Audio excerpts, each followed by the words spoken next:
Good morning, everybody. Ian back with another video. Today, as the title suggests, I'm going to do a review of Chuck Wendig's Wanderers. Big old chunker right here. Yeah, first of all, I just got done. I had some time to read yesterday. Took a sick day. Feels a lot better today. I'm still having hearing issues. I had some sort of head cold or something like that. I've never had it before. There was like a I've never had a headache like that before, where it just pounds on the back of your head, and I lost hearing. Not totally lost hearing, but it was just muffled, and it's a little bit better today. I don't sound in my head. I don't sound as echoey because when I would talk yesterday, I could definitely tell there was something wrong here. But it seems to be getting better. So that's awesome. So that was like a 24-hour. I don't know what it was. I did not get tested for COVID, but I don't think it was. Talking to called an on-call nurse. Uh, they didn't think it was that. I didn't have like a dry cough. So let's hope for that. But yeah, I feel 100% better today. Not 100%. I could still kind of, it's the hearing's coming back. The headache's gone, which is great. So I figured I could do this right before war. I do have to go to work here in a little bit here. Um, so we've got Wanderers by Chuck Wendig. Chuck Wendig, if you don't know, he wrote the Star Wars series Aftermath, which is a trilogy that basically takes place right after the events of the original trilogy, Return of the Jedi. And that series was hit with some mixed reviews. I read the first one and did not like it, so I did not continue. But I have heard that it's some mixed reviews. So if you have heard it or if you've read those books, let me know what you thought about those. Anyway, but we're not going to talk about those. We're talking about Wanderers. So this is basically in the same path as Stand and the Stand and Swan Song are the two that come to mind. Like an apocalypse type event is happening, and two sides are forming. So this one takes place mostly in, I believe it's Pennsylvania, Ohio area, and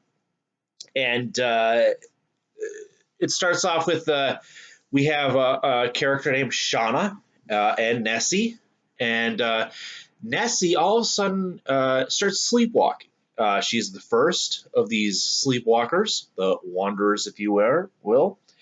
And she just gets up out of her bed, just in her pajamas, no shoes, socks, just starts walking down the road. And Shauna's like freaking out. It's like, what the hell are you doing?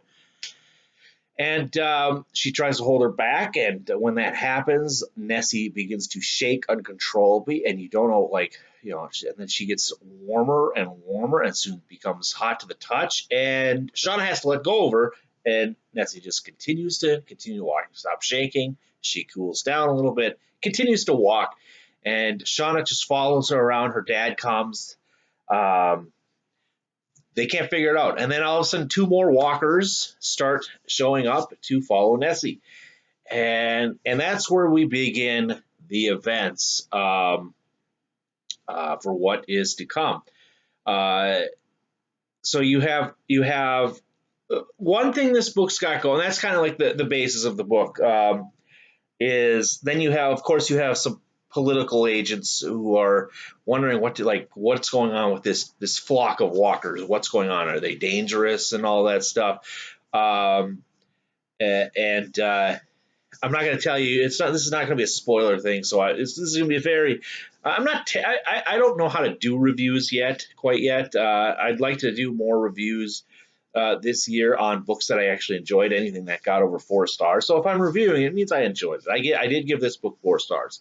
One thing this book has going for it is the characters. I really enjoyed some of the characters. I really hated some of the characters, which is a sign of a good character. If you hate the bad guys, that's great.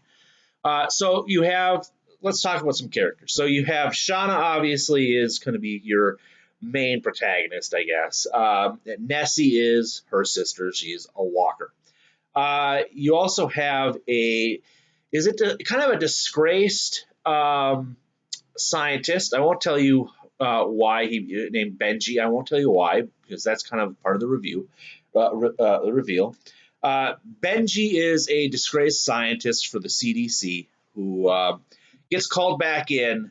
I don't really know how to describe this part. He gets called back in by an ex-colleague, and the ex-colleague basically says, "Hey, you should probably take a look at this Wanderer's stuff." But she shows him this computer thing called Black Swan, and Black Swan is basically a self-aware computer application, and he talks to it on the phone. And this Black Swan, there's a connection between Black Swan and the flock, if you will. That's what they go by, I guess. The shepherds are the caretakers of the flock. Shauna is one of the shepherds. Nessie is one of the flock. So you have Benji, and then you also have Marcy. Marcy is an ex-cop, and she has a connection with the flock in some ways, which is very interesting. That's where you get your more supernatural element, I guess. Your Stephen King stuff with Marcy is what I found out. So she is an ex-cop who runs into the flock. Then you have excuse, I'm saying gosh, I can't stop. I'm trying to. What was his name? Oh man, excuse me for a second. I forgot his name. Is it? I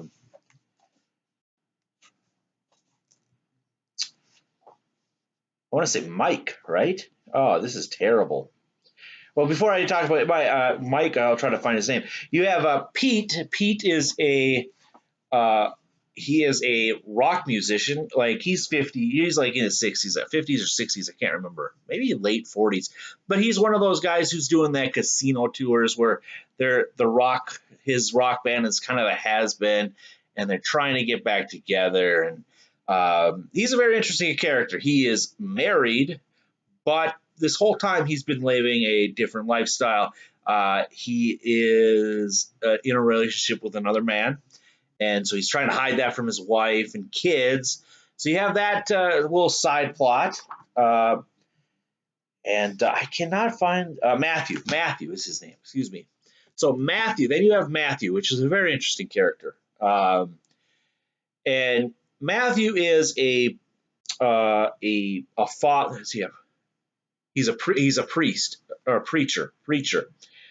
He's a preacher for his local church who is kind of manipulated a little bit. So he was an interesting character. I don't want to talk too much about him because a lot of his stuff involves spoilers and stuff like that.